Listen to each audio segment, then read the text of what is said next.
You are now listening to the IELTS podcast. Learn from tutors and ex-examiners who are masters of IELTS. Oh, hi there everyone. Hope everything's going good. Hope you're studying well, studying hard. Today we're going to look at a fundamental point. We're going to look at your essay planning, specifically for task 2. The reason I'm saying this is fundamental because if you get this wrong, or if you're crazy and you just skip this stage, then you're setting yourself up for big mistakes. Okay? Now, when you are practicing your essays, don't worry if you're taking more than 40 minutes. This is perfectly normal. Don't be disappointed, but start recording the time that it takes you, and bear in mind that nearer the exam you will have to start writing them within a shorter time limit. Okay, but when you're starting, don't worry if it takes all week. don't worry about it. Just concentrate on the accuracy, getting some good vocabulary in there, getting it checked, and remember to experiment as well with vocabulary. Okay, now going back to the topic of essay planning, what we're going to look at is called a technique 100% task response technique. Now, basically, for most of your essays, I would recommend you have the introduction, paragraph 1 plus example, paragraph 2 plus example, then your conclusion. 4-paragraph essay, that's the standard. Now, we're going to look at, in further detail, we're going to look at how to write the introduction in another podcast, but for now, we've got these 4 paragraphs. Once you have paragraph 1 and paragraph 2, once you know what you're going to do in these 2 paragraphs, the introduction and the conclusion are easy. So that's why we're just going to concentrate on P1, P2. The easiest way to describe this is with an actual question.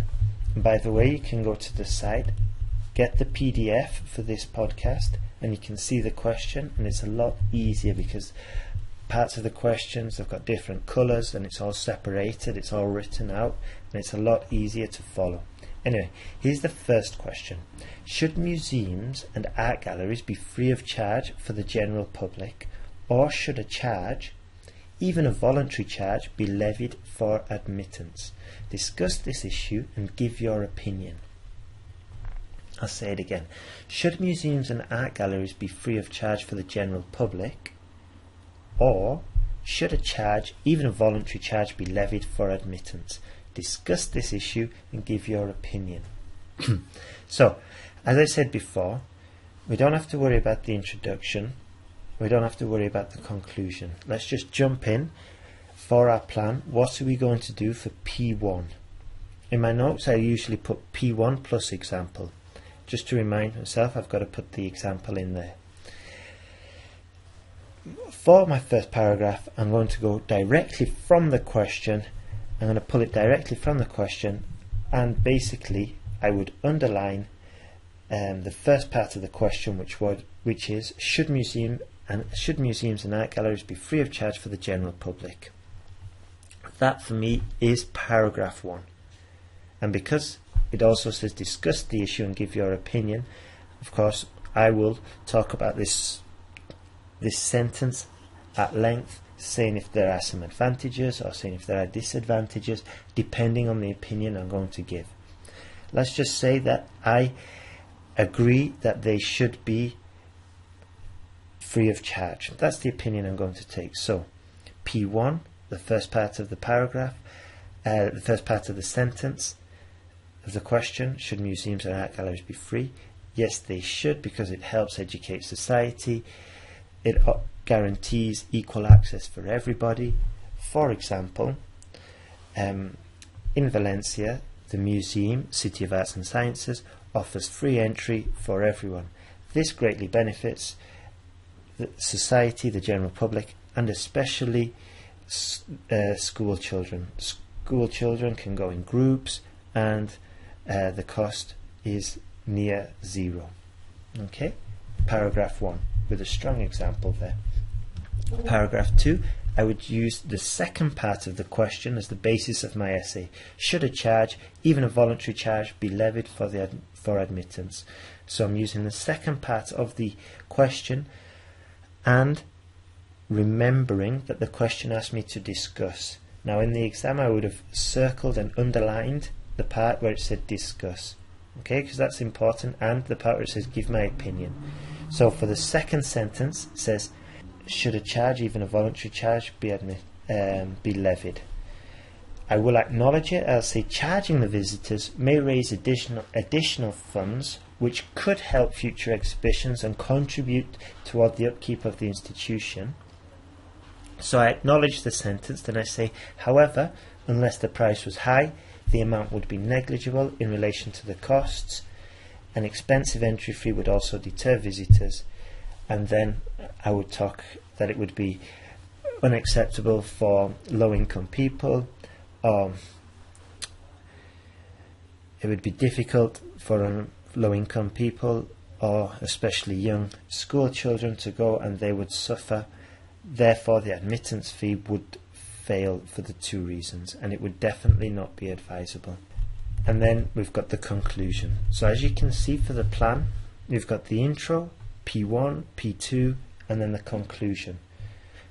As I said before, we're going to look at the introduction later, but the most important thing, you pick up the main points in P1 and P2. This is where the lion's share of the points are. This is where your cohesion comes in, your comprehension, the coherence, sorry. This is where it all comes in. So let's have a look at the next question. As English is now the world language and an essential skill in business, English language instruction should begin in kindergarten. To what extent do you agree or disagree? Present your ideas and opinions with examples where necessary. Once again, introduction, P1 plus example, P2 plus example, conclusion. Okay, those are my 4 paragraphs.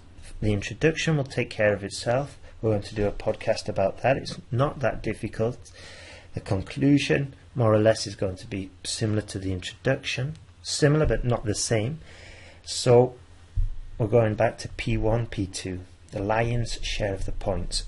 Now, paragraph 1, we're going to focus on the first part of the question of the statement, as English is now the world language and an essential skill in business.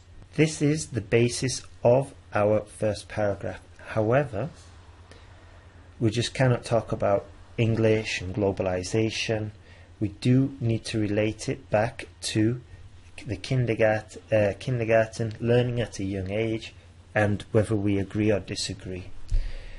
And of course include the examples. So using this as the basis, what we'll do is, we've got as English is now the world language. We could say that yes, it is the world language and it is a basic standard requirement in business. Okay, we're going to say that a worker's level must be more than sufficient due to the consequences involved if errors are made. This way we're linking the actual first sentence, world language, essential skill for business, with the ability of the language, and we're going to argue in the second one that the ability, higher ability, is best obtained when learning at a younger age. Anyway, going back to the first paragraph, we're talking about world language, essential skill in business.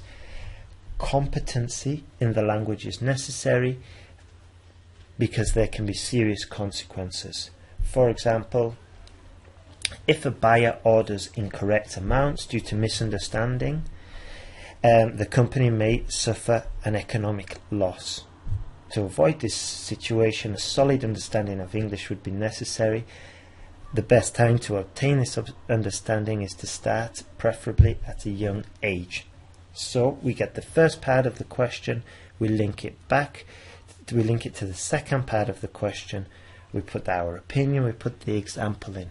Okay, now for the second paragraph, we're going to focus on the second part of the question. English language instruction should begin in kindergarten. This is easier.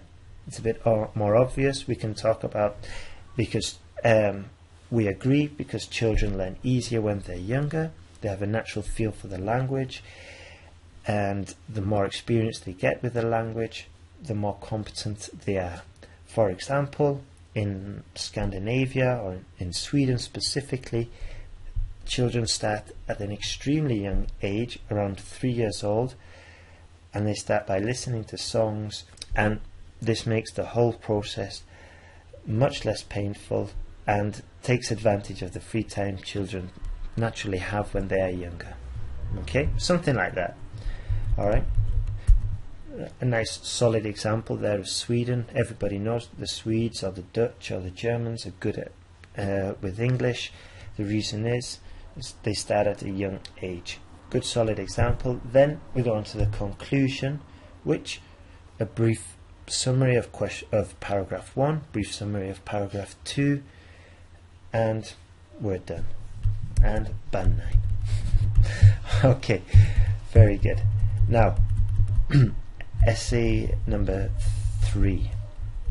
Okay, we're going to do exactly the same for number 3. Here it is. Many people say that the only way to guarantee a good job is to complete a course in university. Others claim that it is better to start work after school and gain experience in the world of work. Very simple, this one.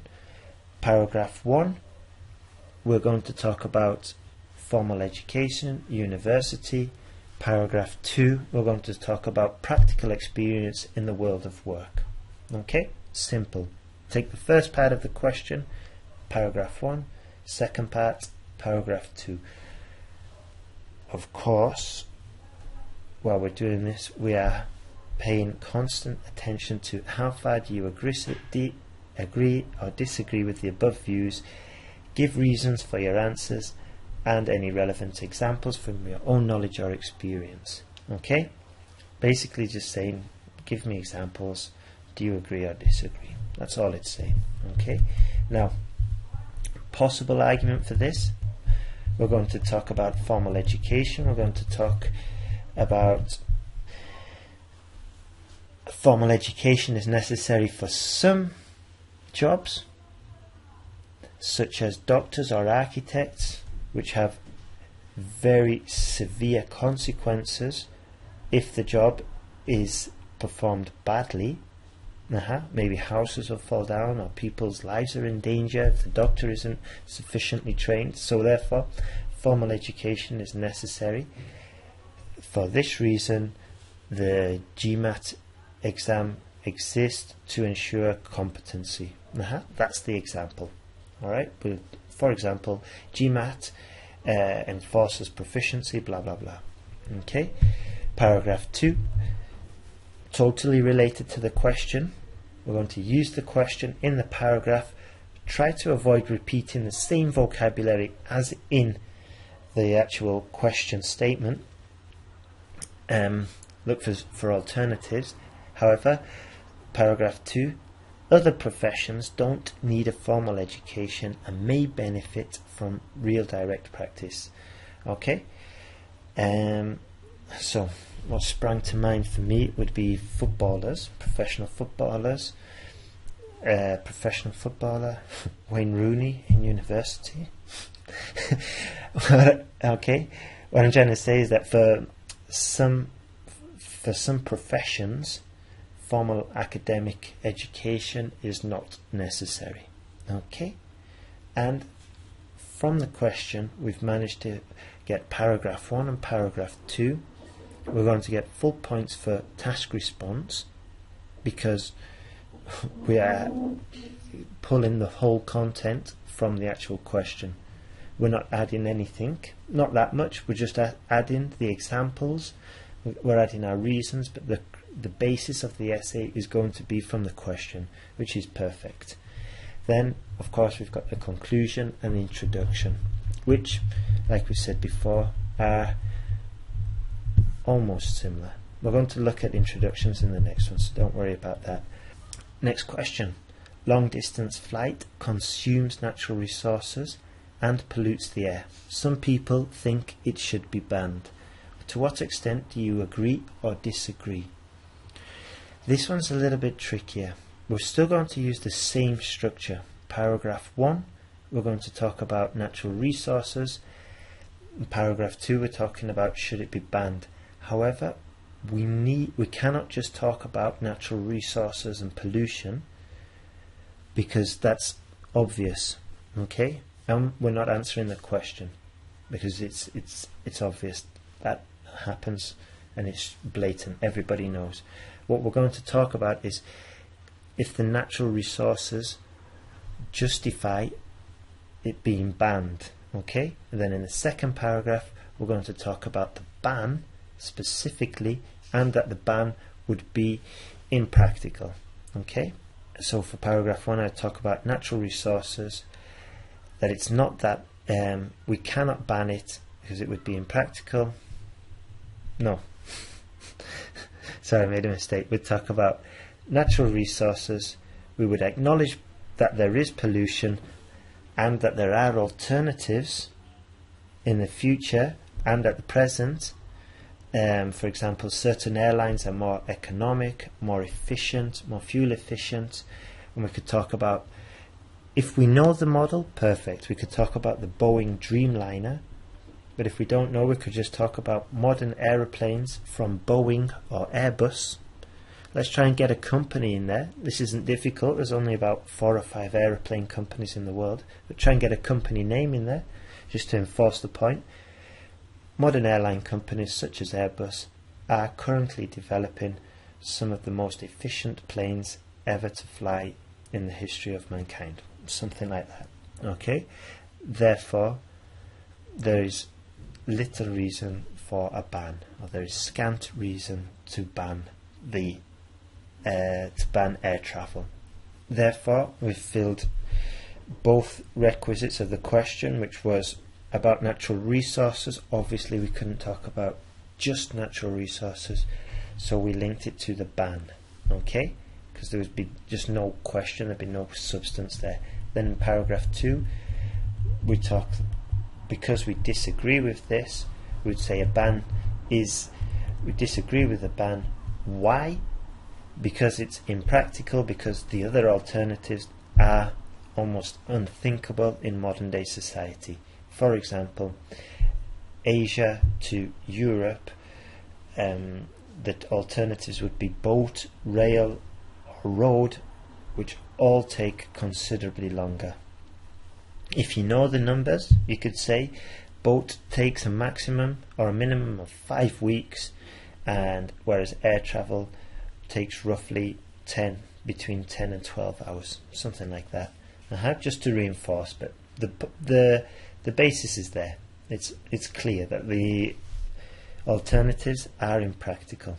Okay, so that's how you can almost guarantee yourself that you're going to get full points. What you need to do is divide the question into 2 parts. From these 2 parts, you've got your basis for paragraph 1 and paragraph 2. However, we should never ever forget whether it said do we agree or disagree, or to what extent do we agree, or if it said discuss the matter. Right?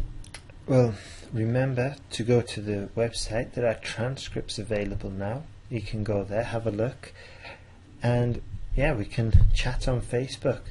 I think it's just type in Facebook, IELTSPodcast.com, and ask me some questions, and I'll try and get back to you as soon as possible. Okay then, all the best.